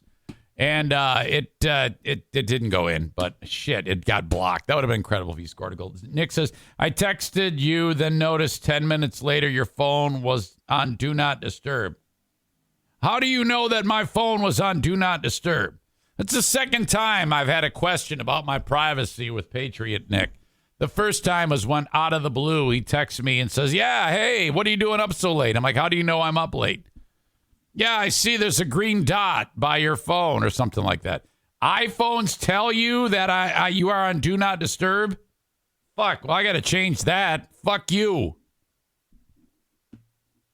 No, it wasn't because of you. I put the phone on Do Not Disturb when I'm reading a script off of it. Because if I'm reading a script off of it and then someone texts me, it's going to go to that as opposed to the script. You fucking stalker. Shut up, little peanut. All right. Become a sponsor of the show. Talked about that already. TC Paintball. Haven't talked about that. Rick at TC Paintball invites you to visit him. During the week, you can kind of just drop into TC Paintball. If you want a Saturday event, you better book that thing. TCPaintballGR.com. Reach out to them for workplace team building, neighborhood kids getting together, bachelor party, whatever. You want to do some drop-in play, you can do that. Wednesdays are Little League days, starting at 5 p.m. Get the kid home from school instead of the kid sitting around playing the video games. Get together with the kid and bring the neighborhood kids who are new to paintball, and you're going to use the low-impact machinery. The guns don't hurt when the paintball hits the kid. And that kind of breaks them into the sport, the fun of it, without any of the, ow, that hurt a little bit. So, yeah, you can just say, hey, don't worry, it's not going to hurt. They wear the masks. They're out there playing, living a video game, moving. You're bonding with your kid. Think about the Little League from TC Paintball. If you want more information, go to their website, tcpaintballgr.com. Thank you. Okay. For Easter, there is another flooring giveaway with Bennett Flooring Installation. And Easter's just, it's 40 days away pretty much. A little bit more than that. Ash Wednesday is Wednesday. I should probably get back to going to church. My God, what am I doing?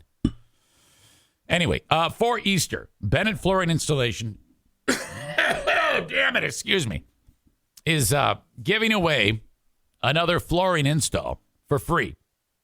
It's not going to cost you anything. This is aimed at a person who could use a little pick-me-up, a charitable contribution.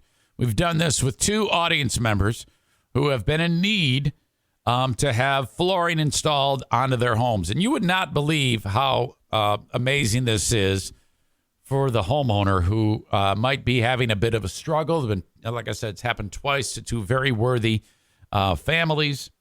And it just, oh my God, it just is a game changer. Okay. This type of coming together, getting a new flooring installation from Bennett Flooring Installation. Problem, I recently deleted every email on my email. So if you've sent a email in the past about this, about, hey, I know I'm swallowing my pride, I'm reaching out to you saying we could use a flooring install from Bennett Flooring Installation, would you please resend it? Because I don't have it anymore. Okay?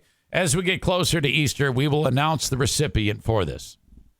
If you want flooring installed, reach out to Bennett Flooring Installation, 616-318-0167. 616-318-0167. They'll come to your house, they'll measure, and then you'll get an estimate as to how much it's going to cost to install the flooring. They can do full service and rip up the old stuff if you want, but they encourage you to do all the grunt work. It'll save you some money. The flooring that you choose to install, I think you should get from Johnson Carpet One Floor and Home Discount Outlet because it's cheap. The cheapest you will find anywhere. I promise you. Okay? Go ahead and price whatever you want from Shaw and Mohawk, the best brands, the most popular brands, and then head over to Johnson Carpet One Floor and Home Discount Outlet and see what they have to offer. Okay? You will leave with the flooring, so bring a vehicle that can transport it. Okay? Their prices are dirt cheap because they buy so much of it at once. The manufacturers sell it to them at a very low price, as low as possible, and then it's sold to you to reflect that. On top of that, if you mention my name, I heard about this on the Eric Zane Show, you will receive an additional 10% off the cost of what you are purchasing. That is fantastic. I promise you, you won't find a price cheaper. Mention me when you go to Johnson Carpet One Floor and Home Discount Outlet in Granville, Michigan. If by chance they don't have what you're looking for, you're just going to head down the street 3 blocks to the main showroom and check out what they have there. Thank you to Johnson Carpet One Floor and Home Discount Outlet. Run by Kent, drop the E, add a U, who's usually in the audience. Thank you, Kent. Excuse me. Having a hard time today. Okay. Couple more things we need to get into. The latest bit of, conspiracy in the Jeffrey Epstein story. If you have not followed the story, or if you're not up to speed on all of the details of what went on in Jeffrey Epstein, if you were like me prior to watching the latest Netflix documentary, it's like 3 or 4 episodes, it's a pretty quick watch. I think it's called Jeffrey Epstein, Filthy Rich or something like that. That show was made prior to Ghislaine Maxwell being convicted.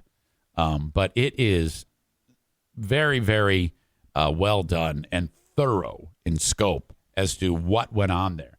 And it because it's kind of like if you didn't know what actually happened, all you know is that this guy Epstein did bad things and killed himself before he could be brought to justice. Yes, but no. It's one of the most brutal things that has ever happened. And I think that the him hiding in plain sight with the world and the cover-up involved in keeping him from facing justice is so profound to a very, very high level to the authorities in the community in Florida where he lived to, in my opinion, some of the biggest names in the world in politics. And on and on. You know, you had the Prince Andrew thing. Bill Clinton has been connected to him. Donald Trump has been connected to him. It's insane.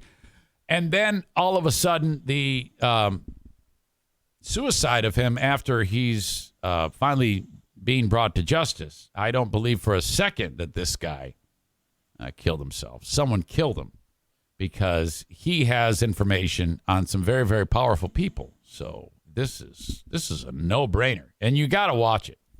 Well, by the way, last week, what's her name? God, the chick that was at the center of it with the Prince Andrew thing, Virginia Giuffre.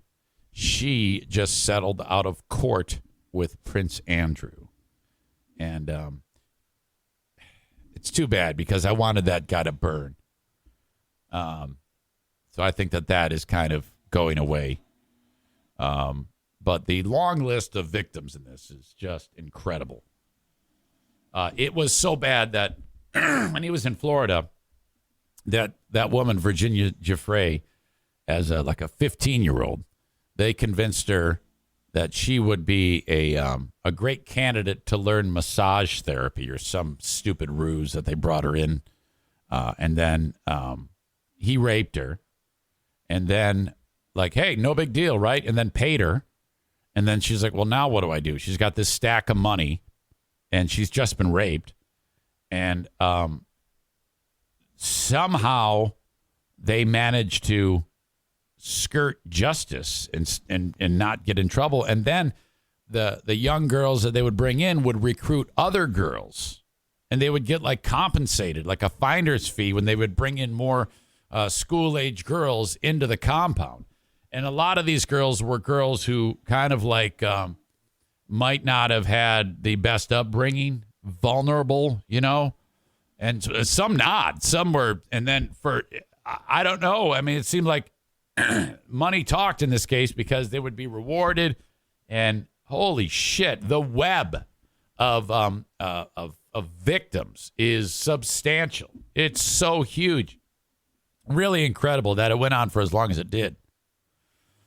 But now there's another person who's dead. French dude, Jean-Luc Brunel. He was listed as a modeling agent for Epstein. He had been arrested with all of this, connection to all of this. And he killed himself Saturday night in Paris, in air quotes. Paris prosecutor's office confirmed to ABC News that Brunel was found dead in his prison cell 1 a.m. local time. Jean-Luc Brunel's lawyers tell ABC News that Brunel hanged himself. Prosecutor's office declined to confirm those details of Brunel's death.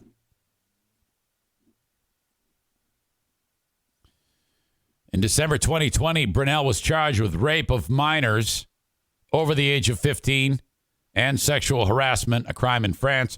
In a statement on their client's death, which was in French and sent to and translated by ABC News, Brunel's lawyer said Brunel's distress was the one of a 75-year-old man who was destroyed by the judicial media lynching, and we should question it. Our client firmly asserted he never abused any women. He made multiple efforts to prove it.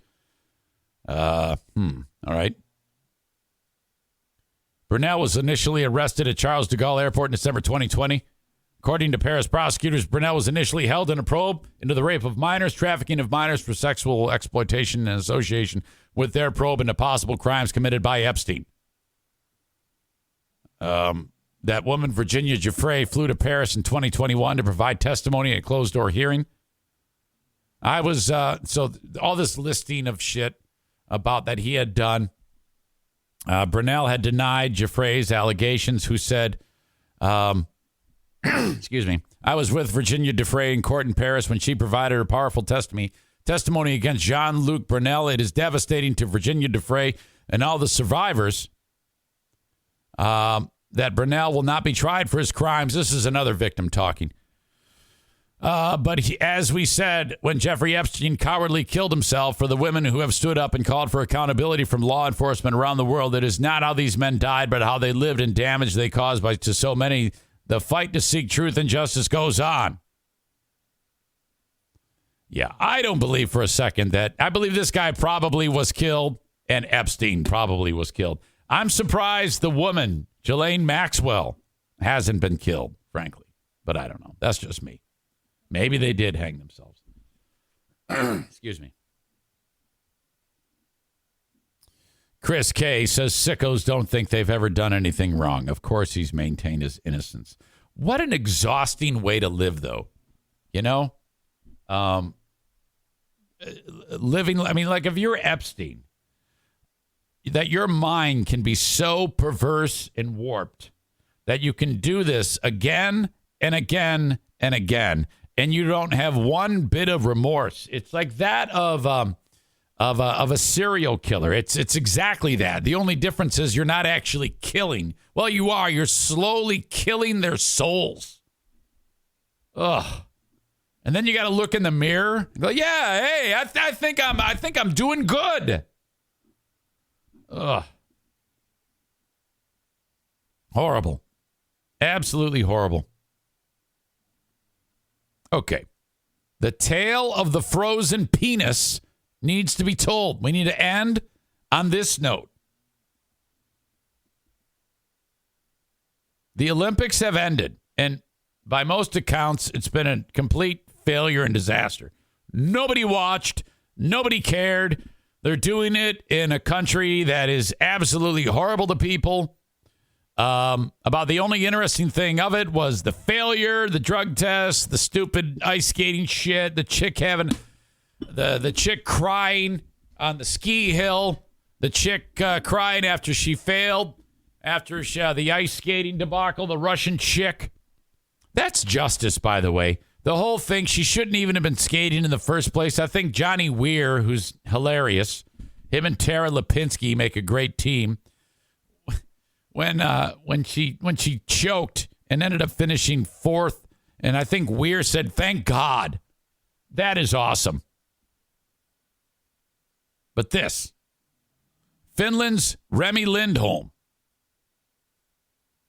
said that the men's mass start at the Beijing Games was one of the worst competitions I've been in. Well, what could have gone on? The 50-kilometer mass start race at the Beijing Games was shortened to 30 kilometers because it was so cold.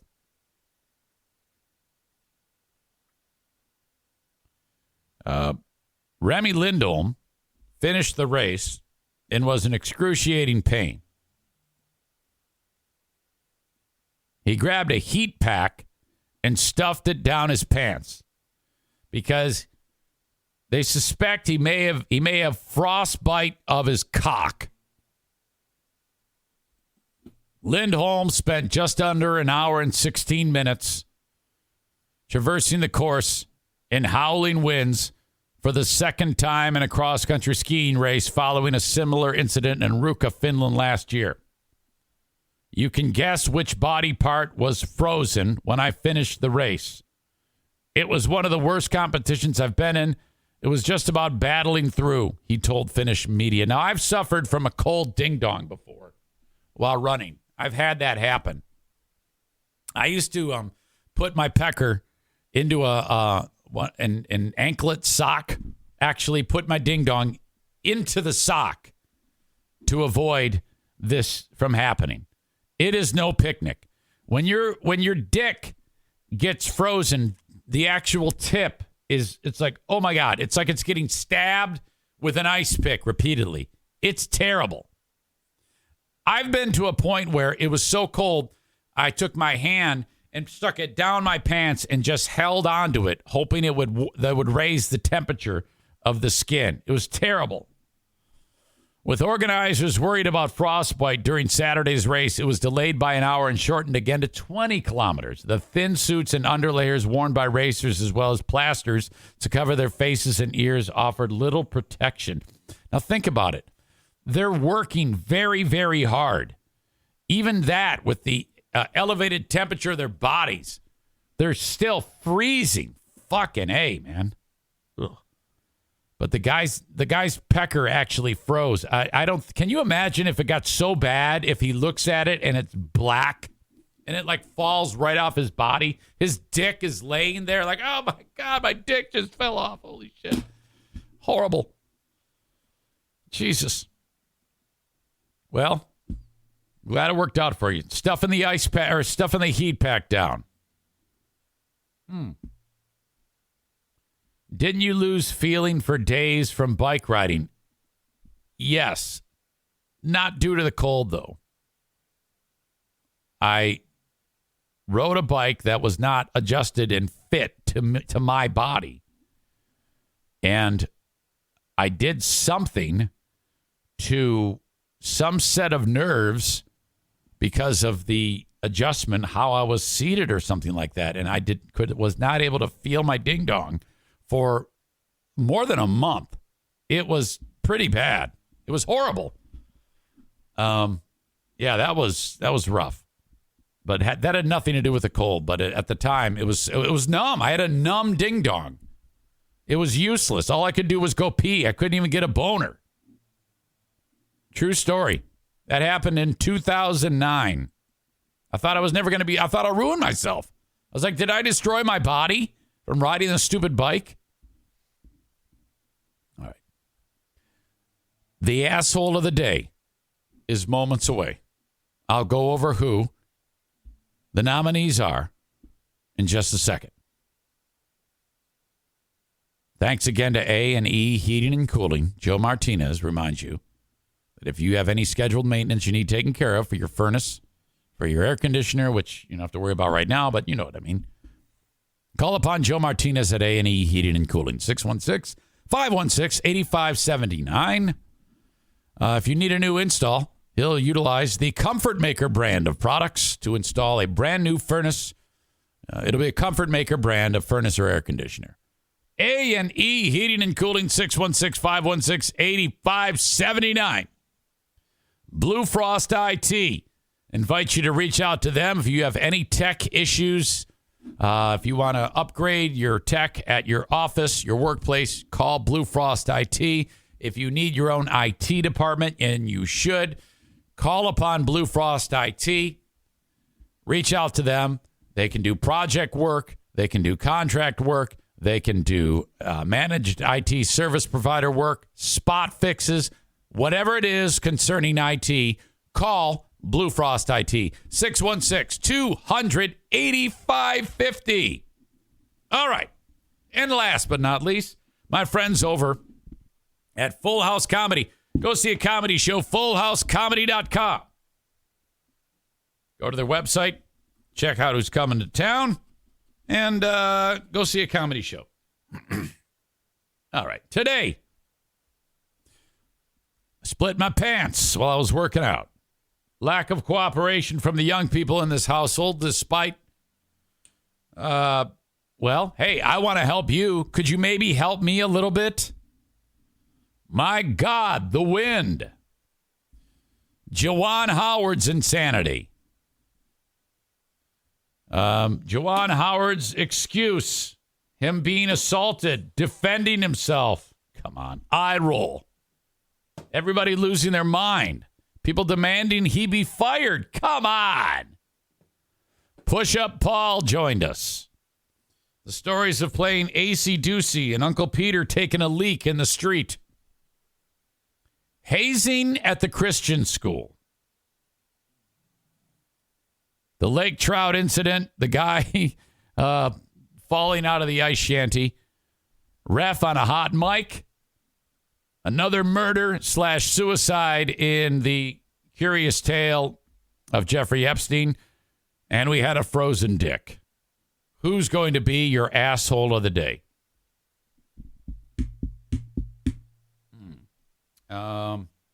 I've narrowed it down in my mind. Hang on, let me see what you guys think.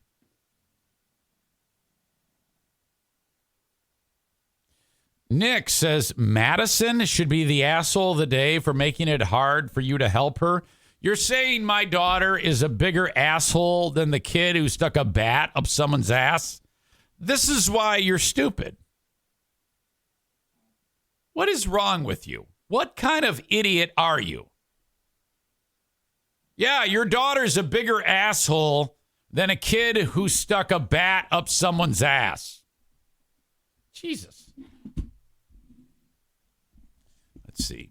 Well, you've got the kid who stuck the bat up the ass, but then you've got the administrators for covering it up. I think that's what we need to focus on. I'm not going to say my daughter is in that one, Nick. I'm going to sidestep that. Thanks for trying, though. Dumbass. You little shit. Boy.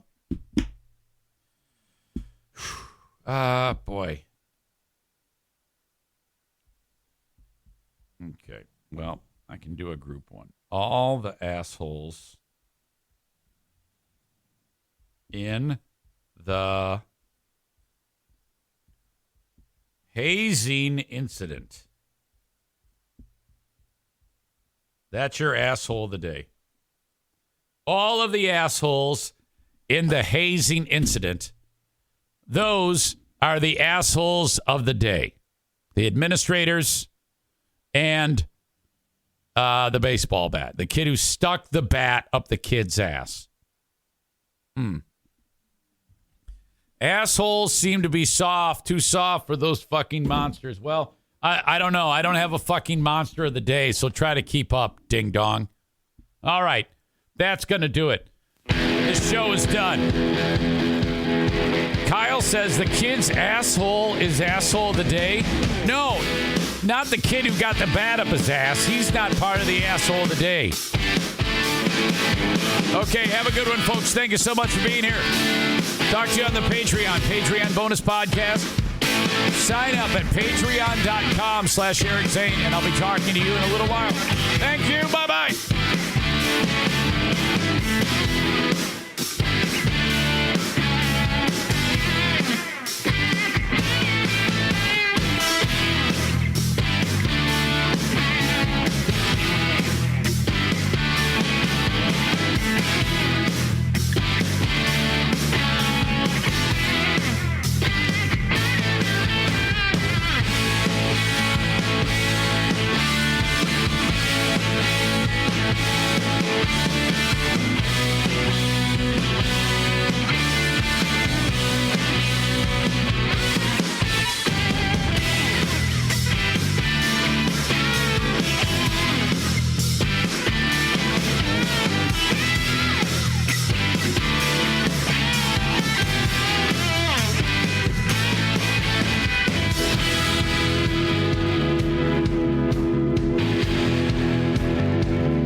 Winter can wreak havoc on your skin. Hey, it's Kayla, and it's not just the weather, but as a new mom, I've seen my skin change in ways that I'm not too happy about. But that's where the Skin Center has you covered. Their most popular treatment is Botox because they're the best at it. They've been ranked a top 10 provider in the nation by Allergan Aesthetics, the makers of Botox. And their best facial is what I got. It's the HydraFacial. It exfoliates, extracts, and hydrates all at once. So save your skin from these winter blues and DM at the Skin Center MD on Instagram and mention code Kayla to get $100 off your first Botox or filler treatment or any skincare package.